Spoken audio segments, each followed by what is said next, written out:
Ladies and gentlemen, thank you for inviting me to speak in front of such an esteemed audience. The theme of today's meeting is conflict prevention and resolution, which is particularly relevant given the world's challenges of today. In the late 20th century, as I'm sure you all know, the Cold War came to an end. At the time, there were hopes that things would go smoothly, but those hopes did not materialize. The unipolar world that emerged after the Cold War was unsteady and losing steam. This is reality we now face, and there is no denying it. International relations are growing increasingly complex and less predictable, and the security challenges we face are greater in number and more diverse than ever before. We started discussing it last night, and I remember the Minister of Foreign Relations of Norway mentioned that it's not new threats anymore. It's, I would say, regular threats, but they're coming more and more in numbers. It's like a spin-off, and we now have to face it. Stability in our world remains elusive, and regional and internal conflicts and the way external actors respond to them continue to be key drivers of instability.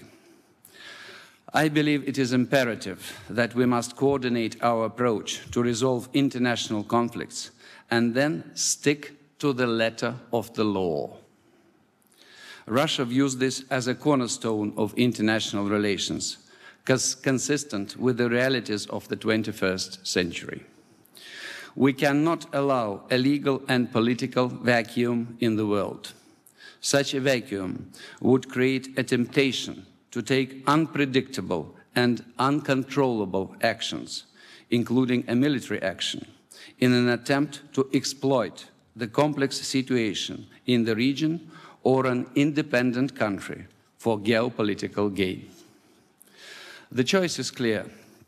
Are we going to respect international law or disregard it?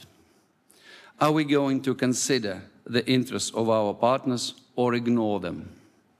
Are we going to uphold the principle of equal and undivisible security, or we will try to strengthen our own security at the expense of the others?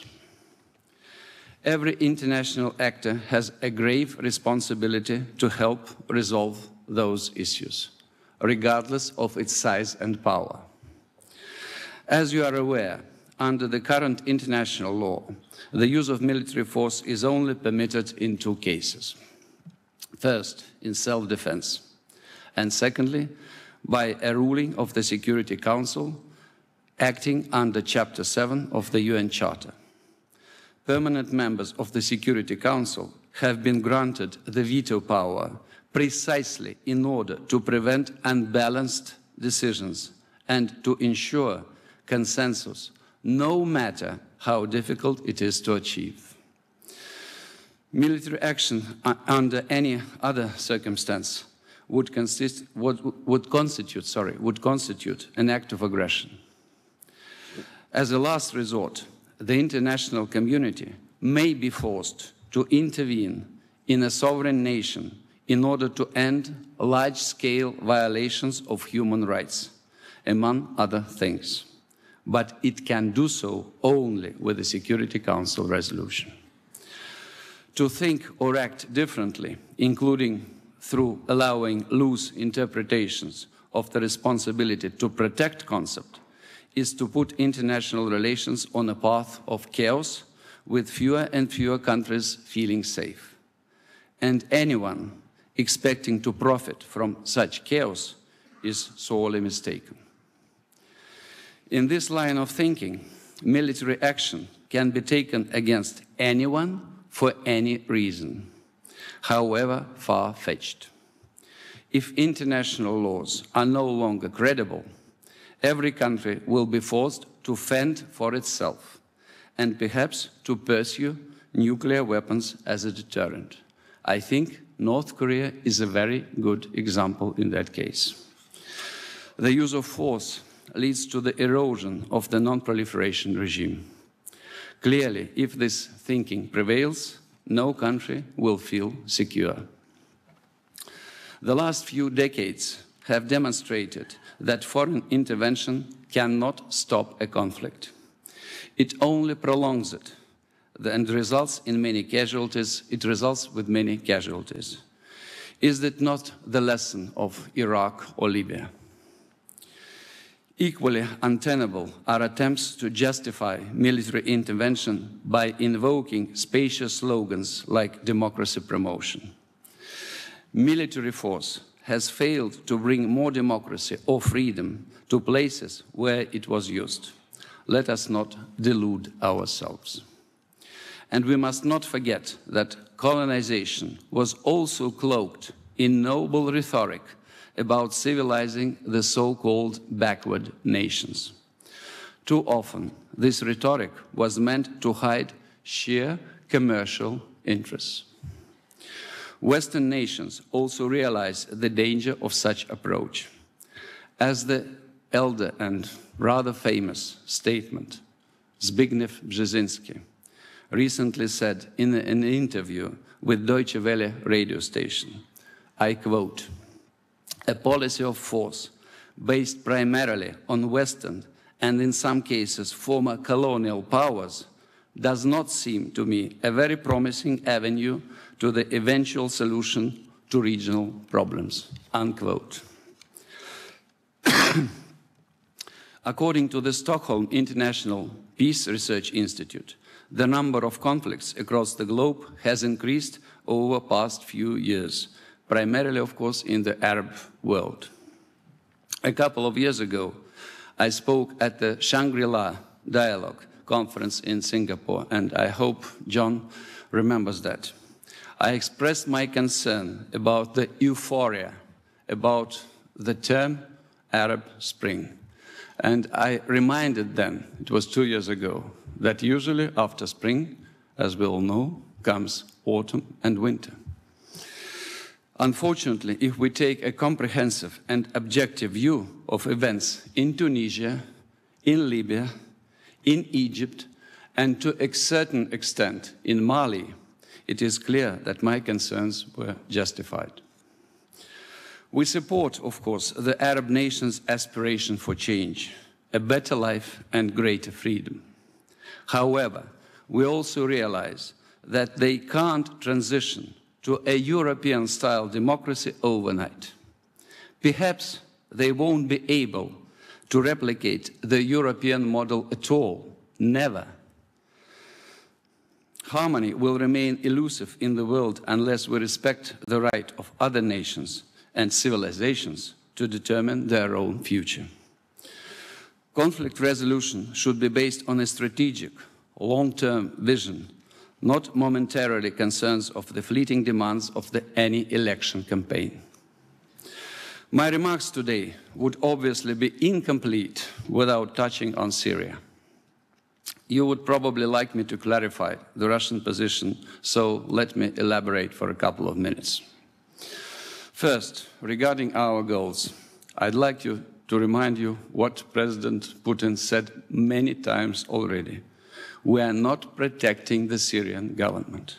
We are protecting the international law. All reports of the use of chemical weapons must be investigated carefully and objectively. And findings of a UN mission led by Åke Sällström, a Swede, by the way, regarding the August 21st incident in the eastern suburbs of Damascus have been submitted to the UN Security Council. The use of poison gas, sarin, has been confirmed. In fact, nobody doubted from the outright. The experts' mandate was limited to this.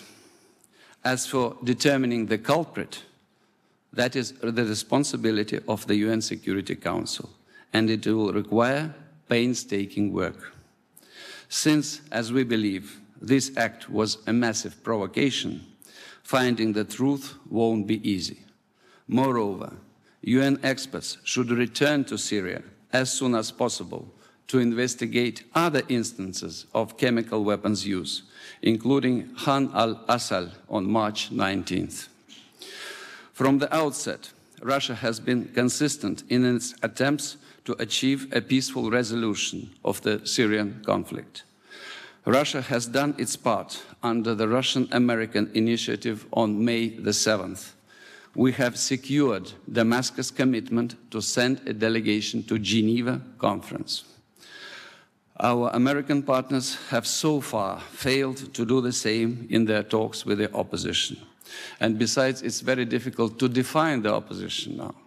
There are so many splinter groups, and one of the predominant of them, of course, is Al-Qaeda.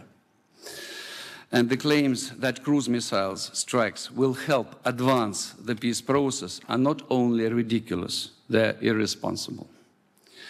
In the event of military intervention in Syria, the opposition, which is already against the planned peace conference, will lose any interest in negotiations in the hopes that the United States will simply bomb the regime into the ground, as it did in Libya, thereby paving an easy way to victory for the militants. The Syrian opposition is moving extremist groups, including Al-Qaeda, as I said, closer to Damascus, as it prepares for an assault of the capital, which it hopes to coordinate with US strikes. I don't think I need to explain how high the death toll would be, especially among civilians. Militants have already attacked the village of Ma'alula, home of the oldest Christian monasteries, where they still speak Aramaic. It is the language which Jesus Christ spoke. Until recently, the rebels have refrained from such attacks. Christians are now being killed and expelled from Syria, where they had lived peacefully for many centuries. The abductions and killings of Christian clergymen and the destruction of churches stand in stark contrast to the harmony in which the different faiths of Syria once lived.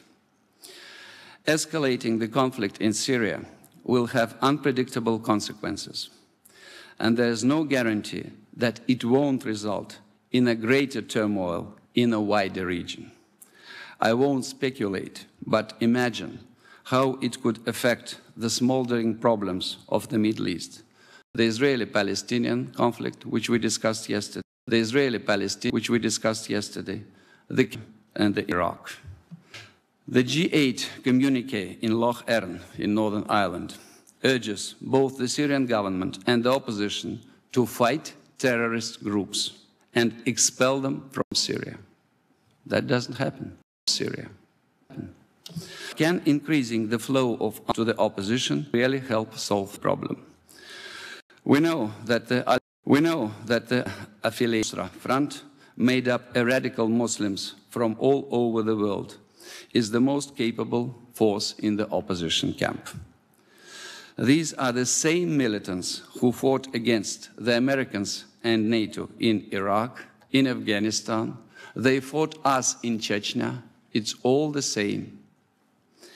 And, by the way, also they fought the French in Mali. How can it make sense to fight extremists in one country and arm them in another? Combating extremism and terrorism is a goal shared by the entire international community. We should focus on finding the best solution to the problem, not on using international terrorism as a bargaining chip in geopolitical games. Russia is prepared to do all it can to end the war in Syria. We believe the time has come to put an end to the descent into hatred and endless military action. We should learn from the tragedies of Iraq, Libya, and other conflicts. We have worked to prevent the escalation of violence.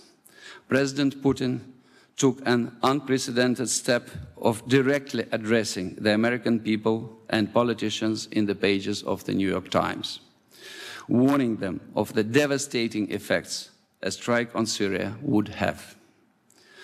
We are pleased that the plan to place Syria's weapons of mass destruction under international control and subsequently destroy them has been welcomed by the vast majority of countries.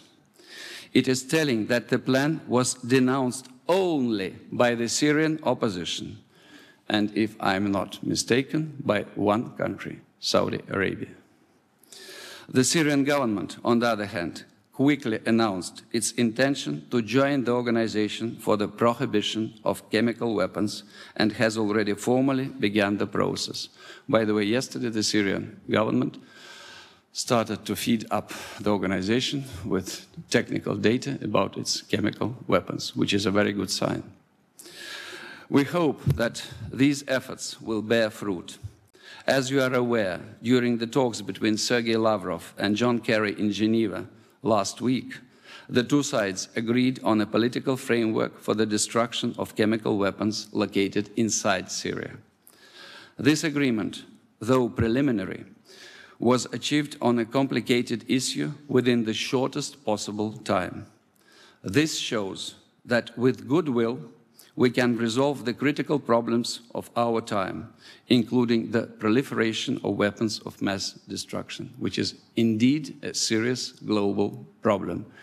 And this is an issue, by the way, which unites us with the United States.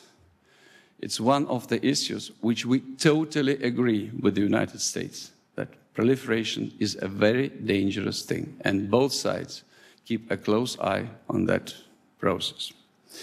So instead of talking about the confrontation over Syria, we should be talking about partnership and significant cooperation. Peaceful diplomacy is never easy, but there is no alternative. The modern world, which is a complex web of interrelationships and interdependence, defies simple, straightforward solutions. We must strive the balance and seek common ground. We are all interested in maintaining international stability for the benefit of all nations and the sustainable development of the entire planet. We can and must work together. There is simply no other option, no other alternative. Thank you so much for your attention.